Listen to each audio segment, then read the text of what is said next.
Hey, let me do my check-in with Everything and Less, the novel in the Age of Amazon by Mark McGurl, which is a 2021 book. What can we say about this book? Let's see if it's got a little thing. What has happened to fiction in the age of platform capitalism? Since it was first launched in 1994, Amazon has changed the world of literature. The Everything store has not just transformed how we buy books, it has affected what we buy, and even what we read. In Everything and Less, acclaimed critic Mark McGurl explores this new world where writing is no longer categorized as high or lowbrow literature or popular fiction. Charting a course spanning from Henry James to E.L. James, McGurl shows that contemporary writing has less to do with writing per se than with the manner of its distribution. This consumerist logic, if you like this, you might also like ... has reorganized the fiction universe so that literary prize winners sit alongside fantasy, romance, fan fiction, and the infinite list of hybrid genres and self-published works. This is an innovation to be cautiously celebrated. Amazon's platform is not just a retail juggernaut, but an aesthetic experiment driven by an unseen algorithm rivaling in the depths of its effect any major cultural shift in history. Here all fiction is genre fiction, and the niches range from categories of crime and science fiction to the more refined interests of adult baby diaper lover erotica. Everything and Less is a hilarious and insightful map of both the commanding heights and the sordid depths of fiction, past and present, that opens up an arresting conversation about why it is we read and write fiction in the first place. So yes, that is the inside blurb that we get for Everything and Less. I must say, having read the preface and into the introduction, I don't know about hilarious. Mark McGurl is the Albert Girard Professor of Literature at Stanford University, and his book does read like a university professor steeped in literature has written this book. His last book, interestingly enough, was The Program Era, Post-War Fiction and the Rise of Creative Writing, which won the Truman Capote Award for Literary Criticism. That I have not read that book, but I believe that is a book that is talking about the rise of the institution of the creative writing program and how that has really affected literature, the literature genre, contemporary literature genre, where anyone who seriously wants to be a writer of literature has to go to school for it, goes through these writing programs where they learn craft, they learn technique, they learn to workshop their books very carefully. Things can get planed rather smoothly if you are probably not a very strong personality. I have a small experience with that, small failed experience with that, just to put down my bona fides there.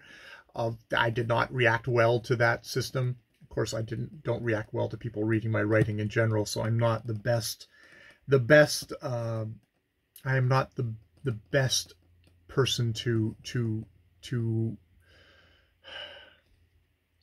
I'm not the best person to talk about creative writing programs dispassionately.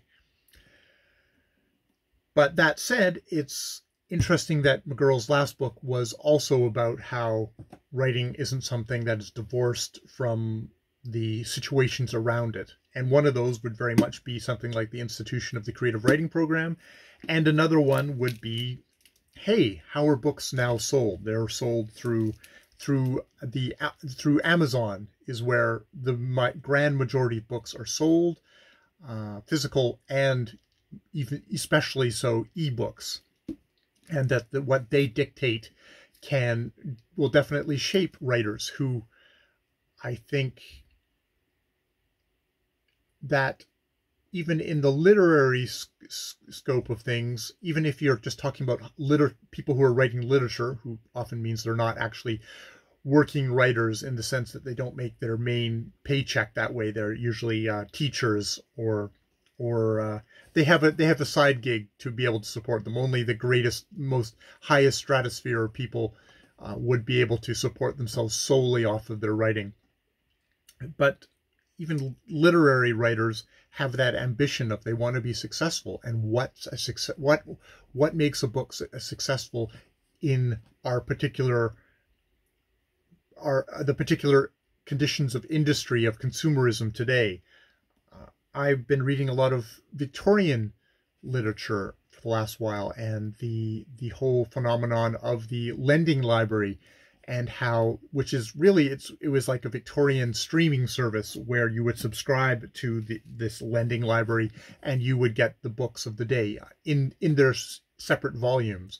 And that was a thing, that Victorian novels are so big and chunky, because that was one of the dictates of the market. The lending library wanted a work to have multiple volumes, multiple sequels, you could say. Like the movie industry nowadays, if you can't make sequels out of it, you're not going to make a financial success. So there's a big pressure to make movies that are franchises, that are extended universes, because it sells, because people will go and put their butts down in seats to watch movies like that.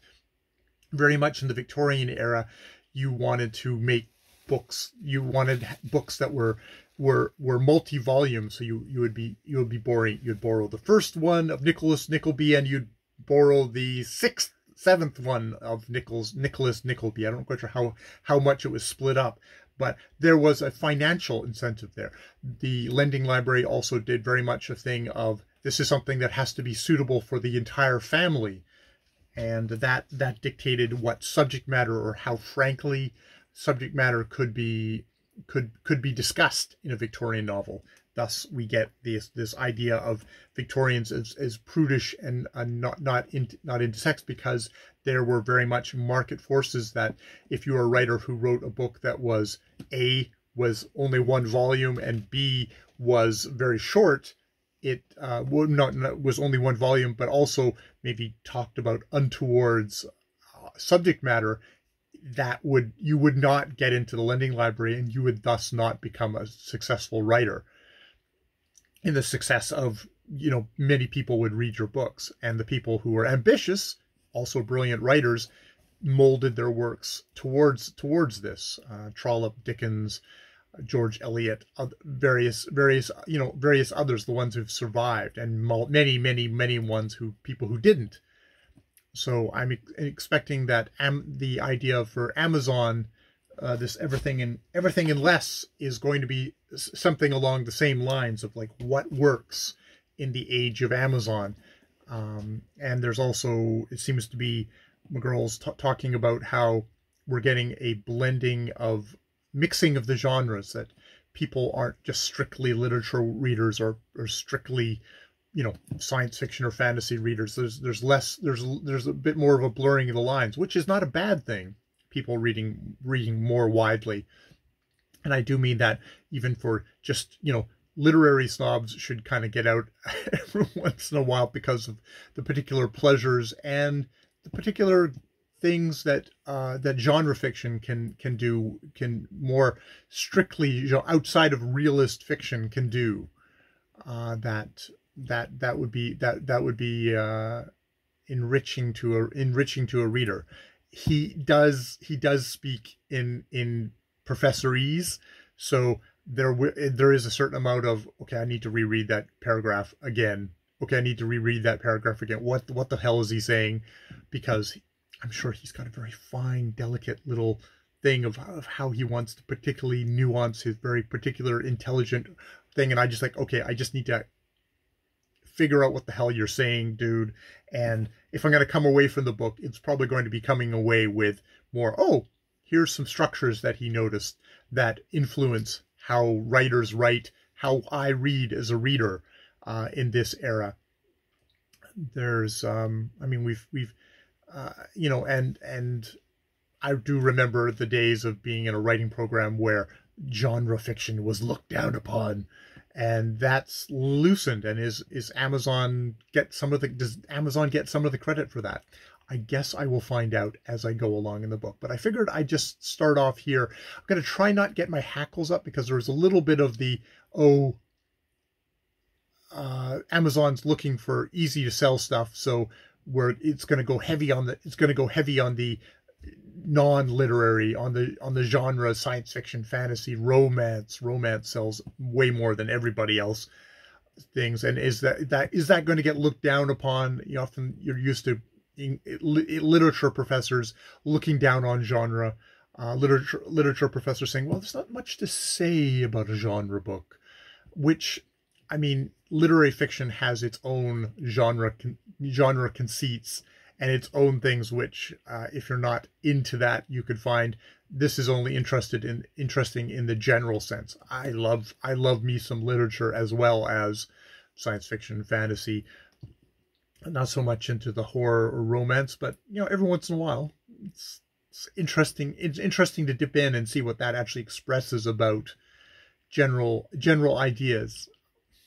Okay, I'm going to leave it there. I'll leave it there. But that's my first little check-in with Everything and Less by Mark McGurl. More videos later.